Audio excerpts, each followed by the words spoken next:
And for the very latest, CNA's Victoria Jen, she joins us live from Taipei. Victoria, I can see it's very rainy and wet at where you are, but Typhoon Gaemi hasn't quite made landfall in Taiwan, but it's happening very soon. And some say that it could be the biggest typhoon in recent years. So I'm wondering how authorities and residents like yourself preparing for it. Well, right now I'm in Ningxia Night Market. It's one of the most popular tourist destinations in Taipei. During this hour, usually you see the place is packed with locals and foreigners who are queuing for local delicacies. But right now you can see this place is completely empty, and there's only very few stores that are still open and very few people that are still on the street. Now, this typhoon is expected to make a landfall at midnight, but we can already feel the torrential rain and also the strong wind that is happening right now. And this is going to be the first typhoon to hit Taiwan this year, and also probably the worst in 8 years, because weather forecasts expect that there's going to be the typhoon is going to bring 2,000 millimeters of rain to Taiwan, and that is almost the same as the amount of rainfall that Taiwan gets in a year. So you can imagine that's a lot of water that is going to be squeezed into Taiwan in such a short period of time. And also authorities are warning that there is going to be possibly landslide and flooding, and so authorities are staying on high alert. Now, President William Lai had earlier visited the Central Command Center, and he has instructed local government to make sure and do their best to take precautionary measures and to minimize any damage and casualties that may happen during the typhoon, when the typhoon hit. And now already we know that almost all the counties and cities across Taiwan have closed schools and work. And then also we know that hundreds of flights, international as well as domestic, have been canceled.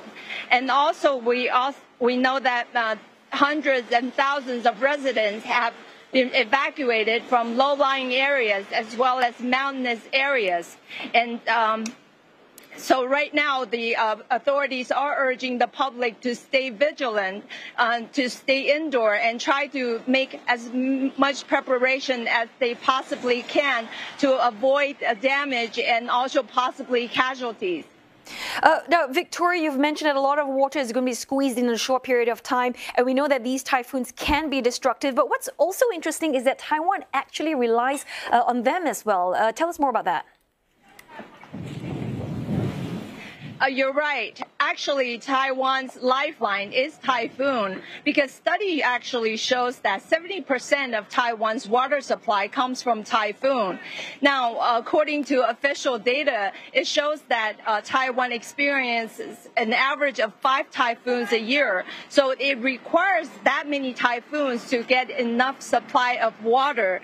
And now, but in the past 3 years, Taiwan has experienced 2 major droughts. And the worst is in 2021, where there was no typhoon and there was barely any rainfall.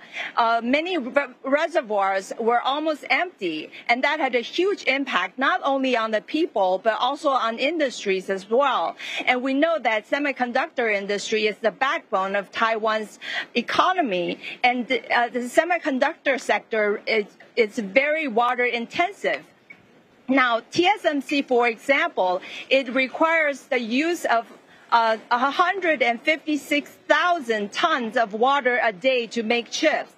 And that is equivalent to 60 Olympic-sized pool. So you can imagine how much water that Taiwan's technology industry requires to use in order to make their products. And so it's very important that Taiwan needs typhoon in order to get the steady supply of water. And now we know that typhoon can be destructive, and a lot of times it causes a lot of damage to agriculture as well as to human lives. But it's a necessary evil to Taiwan, so we have to bear with it. But what is most important is that the government should do what it can to try to minimize the damage and the casualties by taking necessary precautionary measures in order to do so. Right, I'm going to let you go now and hunker down. Victoria, I hope you've got enough food supplies at home. Do take care. Thank you so very much, Victoria Jian in Taipei.